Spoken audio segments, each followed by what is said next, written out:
Magandang hapon po. Ito po ang resulta ng 5 PM draw ngayong Sunday, June 18, 2023. Para sa 2D Lotto, 28, 18 in exact order.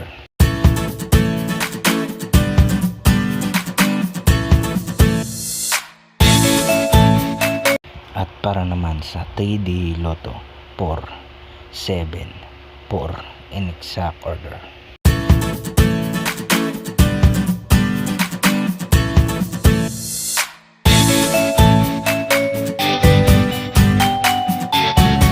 At ito naman po ang mga estimated jackpot price sa mga susunod na Lotto draw. Congratulations po sa lahat ng mga winners. Pa-like and subscribe na lang po ng video ito para laging updated sa mga bagong Lotto result.